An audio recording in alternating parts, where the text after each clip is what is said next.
Welcome to another episode of Home Sweet Home. My name is Rod McCall. And I'm Scott Nichols.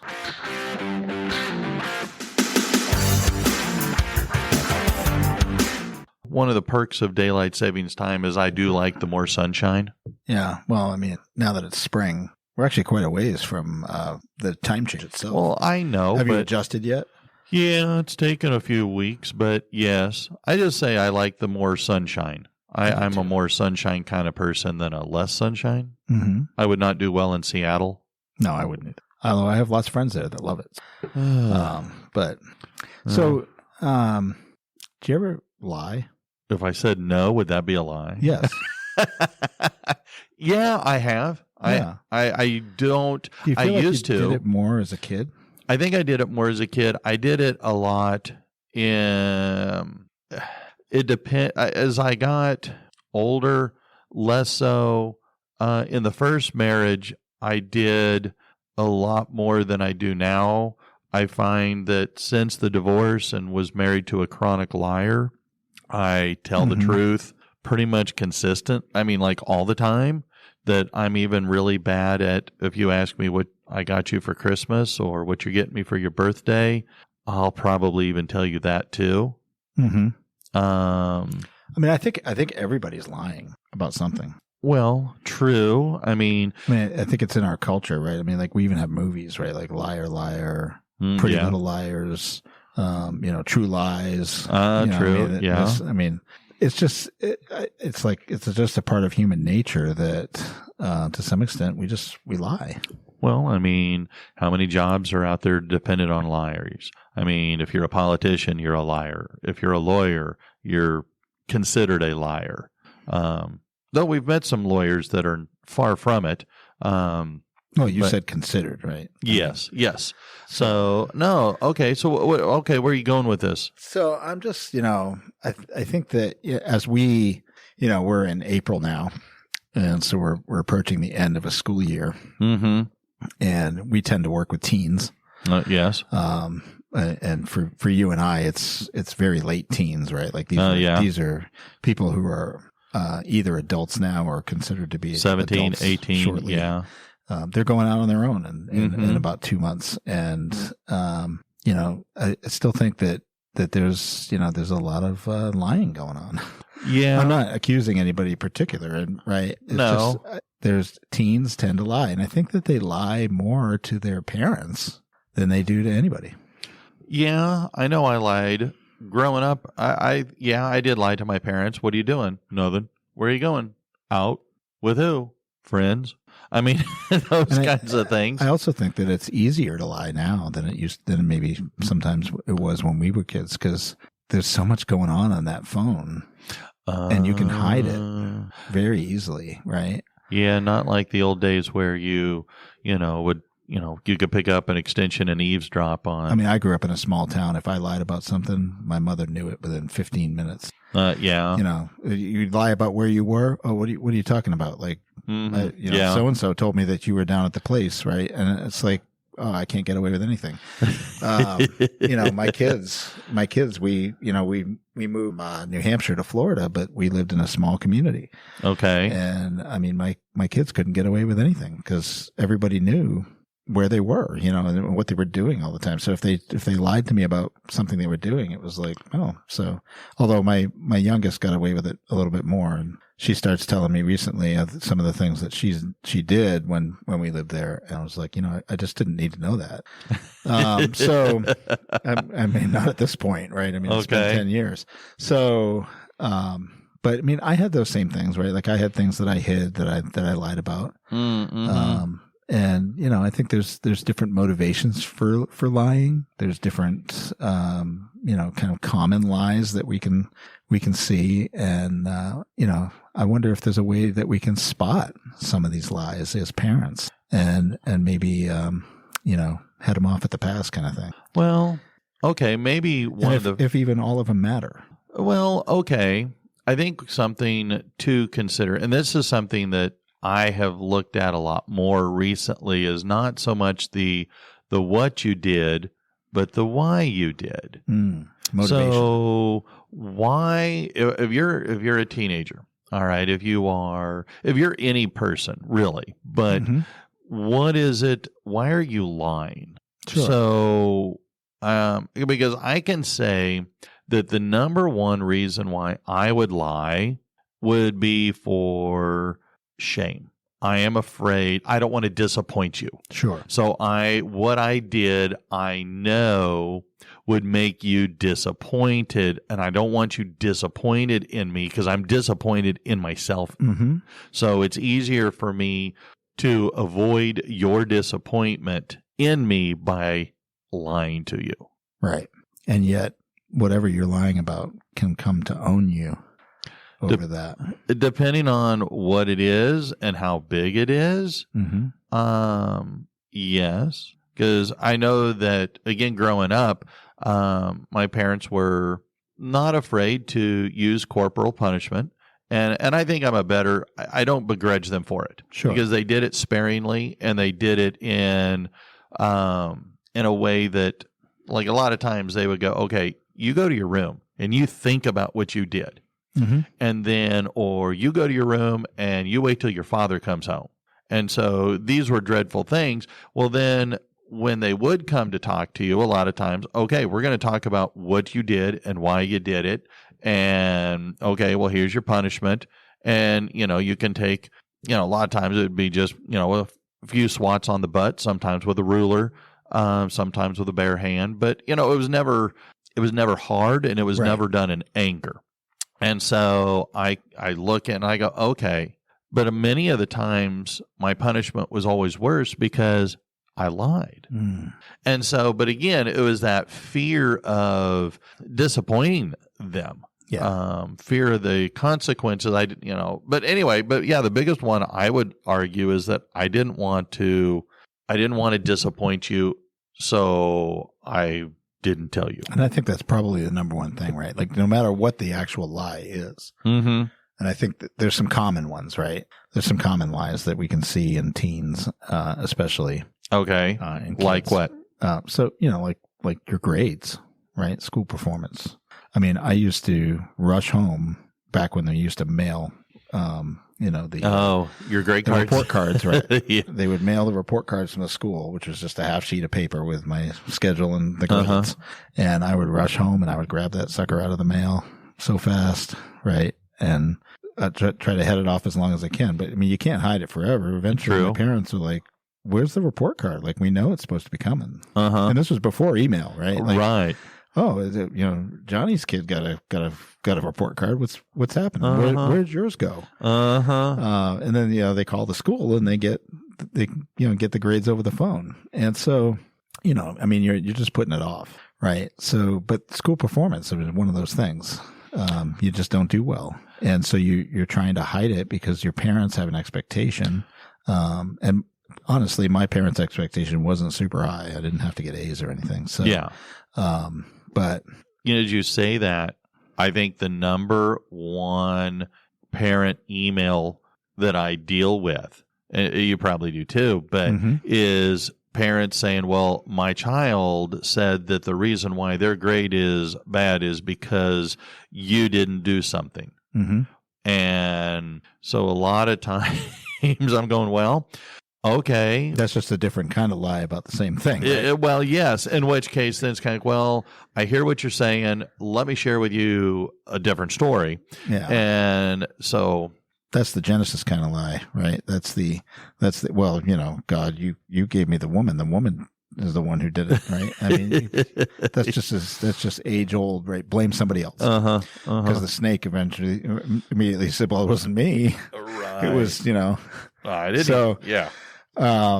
It's just kind of passing the buck. Mm-hmm. I think social lives, right? Friendships, relationships, peer pressure, parties, right? Like I would sneak out to go to stuff. Oh yeah, we had of course, living up in Kansas, we had basements and we had a fireplace, and so in the basement, and as part of my dad put a window because we had a bedroom in the basement, and he put a window in the window well so that way you could escape. So that way you would not, if the worst case scenario, if there was a fire down in the basement from the fireplace, well, you could escape. Yeah. Well, I would sneak in and out of that window well. I'd get home by curfew, and then an hour later, I'd sneak out and sneak back in before 5:30, 6 o'clock when my dad would get up. Mm-hmm. But yeah, I think there's also social media, right? Online stuff. Yeah, I mean, there's a lot of things that shouldn't be. I mean, there's been some recent laws that have blocked things like pornography. Yeah. But it doesn't block it all. No, and the kids find a workaround. So they find ways around it. Uh-huh. And then you have, maybe relationships or focusing too much on an influencer, right? Mm-hmm. And to be clear, right, we call them influencers for a reason. Because they truly do influence. It really does influence you. Mm-hmm. So it's just, the wrong kinds of things on social media. They're probably going to lie about that. Well, and I know. I think adults do that. Oh, absolutely they do. And I mean, as a kid, you're always going to experiment with smoking, with alcohol. And I know around here, vaping has become a big deal to the point that the state of Texas passed a law that said if you're vaping in school, automatic 30 days in the alternative school. Yeah. And I think those are things, right? So you have substance abuse and that's a big one, right? For teens and for adults, right? Trying to get around that. You got mental health struggles. Yeah, more so. It feels like more over the last 10, 15 years than I remember ever before. Which is interesting because mental health issues seem to be more acceptable today than they were back then. Well, that's true because maybe the reasons why you can talk about it and you're not going to be ostracized. Yeah. Whereas back in the day, it was just like you were a head case. Well, yeah, you and I, when we were in school, I will say that I used to drink because I felt that I didn't like who I was. Mm-hmm. And so I felt that if I drank alcohol at a party, well, then I would fit in better. Sure. Well, okay, and I think the substance abuse stuff still relates to that. Oh, I think absolutely it does. And I think some of that is people trying to hide depression, which is always interesting to me that we think that alcohol, which is a depressant, is going to help us with our depression. Yes. No, and I could see that. I know that when I was working for my practicum at a intensive outpatient facility working with kids 14 to 17, many of them were there for cutting issues and boys and girls, suicidal ideations, not serious. I mean, but they would cut themselves. I totally struggle to understand that. I totally agree with you. But it was, they were feeling depressed. They were hurt. Mm-hmm. They were feeling pain. Now, the pain came from a wide variety, but they would hide what they were doing. And I go back to, well, then why were you hiding it? Why were you lying about it? Well, that fear of disappointment, that fear or worry of consequences, because they knew what they were doing was wrong. And so therefore they wanted to avoid then whatever the consequences were. But what I found interesting is that once they were found out and they were coming to group, well, now they were actually getting better. Yeah. And so sometimes when we hide through the lie, we prolong maybe our agony. Yeah. And I say that more of a question than a statement, because what do you think of that? I think that oftentimes the lie, whatever it is, like I mentioned before, owns you. Mm-hmm. You're stuck in it.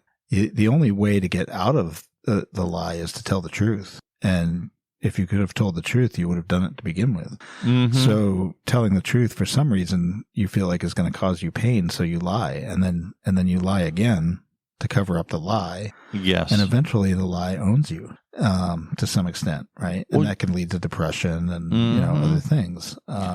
It's a negativity. It's easier to be truthful.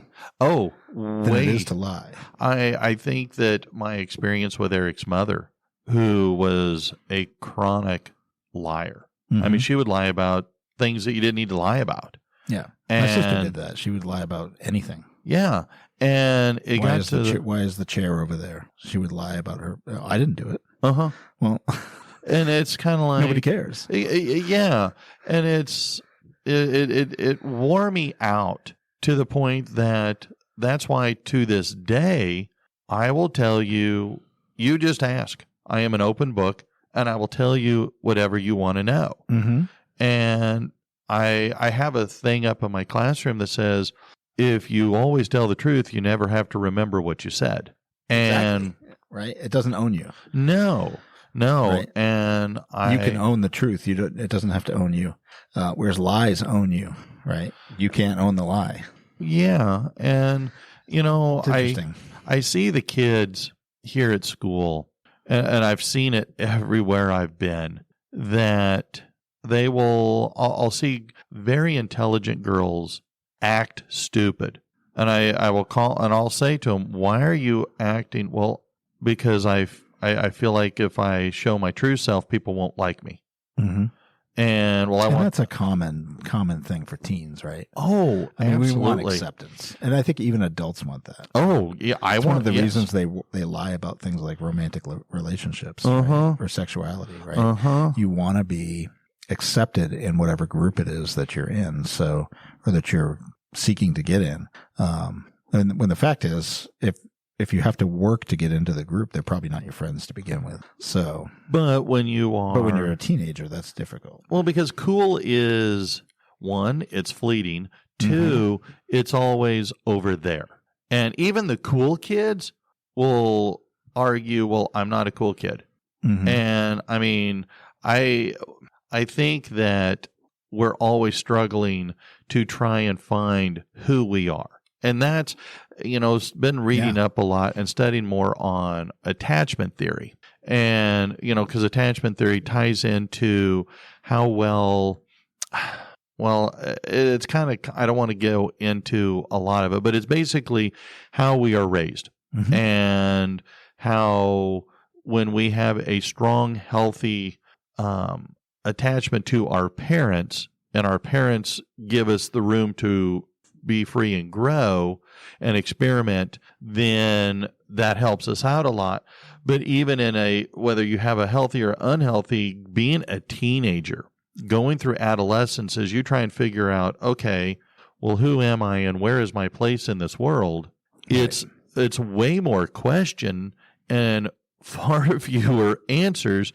And I think that you're trying to identify who you are and where you fit, well, then I could see where it would be very easy to lie. Well, I think that, there's a lot of reasons for people to lie. And, obviously I don't think any of them are good reasons. But they are reasons nonetheless, right? They're reasons that people do it. And we talked about the fear of disappointment, right? That's a huge one, especially for teens with parents or a spouse with their spouse, right?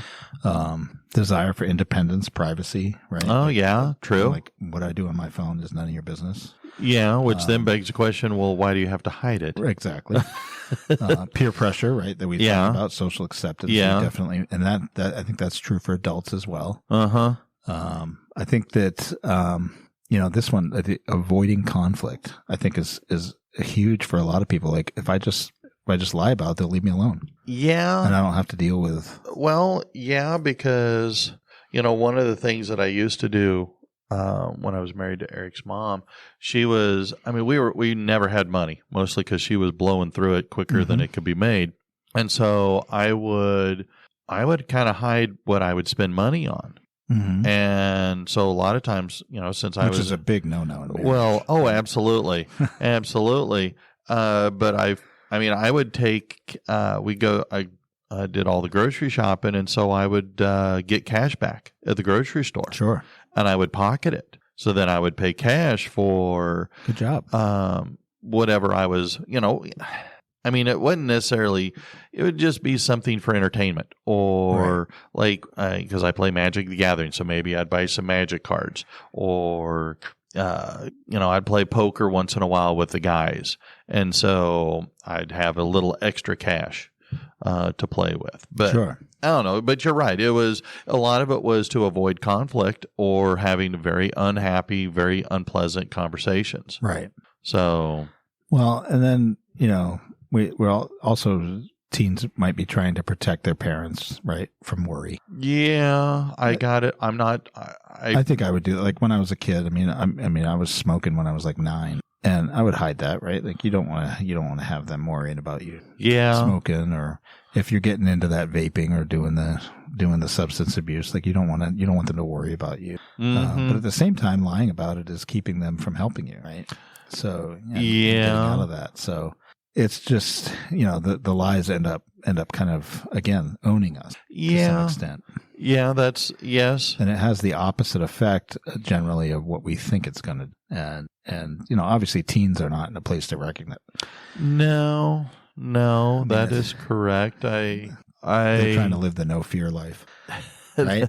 Yeah, the Joe Cool life. I think the big thing then is for parents or for teachers or for whatever, right? The adults in a teen's life. How do you spot it? Okay, so And that's a then good when you question. do spot it, what do you do about it? How do you respond to it? Yeah, I know how my parents responded. A lot of times the spotting wasn't hard because I'm not a very good liar. Yeah. And sometimes when you lie, first of all, if you're a very good liar, well, that's a whole nother set of Yes. concerns. But when you've got, I guess, the best way, my mom and dad would use good old fashioned Catholic guilt. Mm-hmm. I'm disappointed in you. Okay. And a lot of times that I wanted to avoid disappointing them. So the fact that I failed in that, well, okay, I'll be more truthful next time. And so, my parents used that too, right? My mother used that. My problem with that was as a teen, right? Is that my thing was, okay, but this isn't about you. Yeah. Right. It always came back to, well, you're disappointing me, or how does that make me look, or whatever. And it's like, but this isn't about you. This is about me. Right. And so I would struggle with that. Right. And so as a parent, I tried to make sure that however I responded to those kinds of things wasn't in that way. I didn't want to make the issue about me. I wanted to find out what was going on with them. Sure. And so that's a little bit different take. Right. But recognizing you have to be engaged, and we've had podcasts about this, right? Like you have to be engaged with your kids enough so that you can recognize when there's a change. And What is that subtle sign? What is the thing, right? Are they going to bed earlier so they can hang out with their phone more?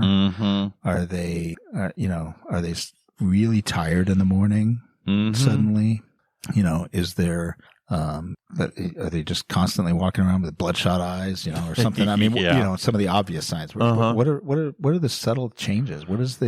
What is happening? Well, right? You talk about smoking. A lot of times when you're smoking cigarettes or pot, it permeates the clothes. So why are So they you can smell it? Yeah. Why are they washing their clothes all the time? Yes. Interested in laundry when they never were before. Exactly. So you're right. That could be some telltale signs. I will say that I have to give Sherry a lot of credit that because we became friends and started dating when her kids were in high school. And so watching her deal with the kids, and a lot of times she and I disagreed. But it turned out her way was actually a little bit better because she would choose when and how to respond to what they were doing. And as a result, that created a better relationship with her kids to the point that she and her son they shared an Apple account, maybe something like that. Anyway, she was somehow getting included in all of his text messages. Wow. And so that's whenever convenient. he would be in a group chat, and this kid's a senior in high school, and she's getting all these texts, she's getting it. They don't know, his friends don't know that she's being included. And interesting. And he knew, but he didn't really care. And so, and of course, Sherry never responded to anything. And she said, I'm finding that I know more information than I really would like to know. Yeah, I was going to say, I don't know that I'd want to be in that conversation. But right. Her kids to this day share with her way more than I remember I ever did with my parents when I was. Now, once I got married and got a little bit older, into the late 20s, early 30s, then it was a lot different. And now that the kids, because Jess just turned 29 and Evan's 26, but that's changed quite a bit, and they're a lot more, but they've always been open with her as to which I say is a testimony to Sherry, that because they would hide things from their dad, but they would share with her. And so I applaud her wisdom, because had she done what I told her to do, well, then her kids would have treated her probably like I did my parents, and were, less than honest. And I think that's, when you find out what it is that they're doing, how you respond to it, I think is important. And I don't necessarily think that everything needs response. Yeah. Right. I think that you can choose when and how you're going to deal with whatever the dishonesty is and to what level. Because some of it may be, why are you doing that? Why are you being dishonest? I don't even care. Mm-hmm. Like that's you, right? Especially if they're like 18, right? Like, yeah. There might be some things where you can be like, that's on you, right? Like, you're going to be an adult. You've got to do. So it just depends what it is. I mean, my kids were pretty honest with me, except for my, for a little bit there, and some of the things they did, I was just like, no, I mean, I'm glad you told me. Right. And I'm glad that you know that it's wrong. Mm-hmm. I don't want you to keep doing it, but I'm glad that you know that it's wrong. And so, and they would curb those things, kind of naturally. I do think it's important to give those kids, to give kids some kind of privacy and to teach them how to be responsible with that privacy. Mm-hmm. I mean, you shouldn't have to tell everything to everybody all the time. Yeah. And looking to social media for validation, that's troublesome. I've been intrigued and impressed with some of the students that we've had that have shared that they're actually stepping away from. Yeah. But they are more of an exception than the norm. And so, but I agree with you. We as parents, we as adults can be really good at modeling what it is that we want. There has to be a balance, right? Like you can't go into a parenting way where it's like you have to be on them all the time and you can't trust them at all. Mm-hmm. But at the same time, you can't just leave it with do whatever you want and there's no consequences, right? Like there has to be accountability and trust. Yes. And so you have to have both, because that's the way the world works. Yeah. That's the way any healthy relationship is going to work. If you're getting into a long-term relationship, I mean, you have to be able to do those things. And so lying can't be your basis. Kind of like Ronald Reagan said, trust, but verify. Sure. But you're right. Relationships that include a healthy dose of lying is not a healthy relationship. And it's definitely not one that I would be in again. Because like I said, Eric's mom she had a hard time telling the truth. And I think getting space, and we've had this before too, right? Getting space and time between the discovery of the deception and the addressing of it gives you time to think about how am I going to address this in a way that's going to be receptive. Because you can't just be like, hey, you did this thing. I mean, it's always fun to be the parent and to be, say the thing and get them to admit something to you and then be like, oh, I didn't know that. And, but thank you for telling me. Yeah, you're absolutely right. And that's where I applaud my parents in the way that they would respond to us of, I need time to think about this. And you need time to think about why what you did was wrong, right, before we have a conversation. And I think that is, I would totally say that is the way that I would handle, and that's how I do handle a lot of situations with kids in the classroom, or even issues at home. I mean, I think whatever the result, right, it has to encourage honesty Yes. in the future. Yes. And that means that honesty can't come with a massive penalty, right? No. I mean, there's natural consequences to things that we do. And Yes. sometimes that's enough. Yeah. So, building that trust with the teen, and some people feel like that doesn't need to be, right? But they need to grow up and be well-adjusted adults. And that's going to require some trust from parents, right? And they're going to screw up. And they're going to lie, and they're going to do wrong things. And we have to figure out how do we respond to that in a way that helps them grow and doesn't just drive them more into additional lies. Thank you. So Couldn't have said it better myself. I totally agree. that's been the work of what I tried to do as a parent. I feel like I was pretty successful. My kids are still very close, and while they made a host of mistakes, they probably didn't make as many as I did when I was a kid. Yeah. But Yes. they've ended up being, well-adjusted adults. And I think that's the win. Yeah. So I agree. it's a matter of our relationship with them and how we engage Yeah. and address these issues like lying, Yes. and recognizing that we did it too. Oh, So it's not like it's some kind of unique thing that I can't believe that you would lie. I mean, every kid does it. So, and every adult is doing it at some point. So it's just a matter of figuring out how do we help them to do less of it. yes. Anyway, Right. I mean, that's all I've got. That's the truth of the matter is that's all I've got. Well, then thank you for being honest. I will say that I have nothing else to add. So, good job. Well done. Well, thank you. And, as we've got a weekend here coming up of Easter, I hope that everybody enjoys that time as well. Exactly. Well, then until next time, I'm Rod. I'm Scott. See ya. Bye-bye.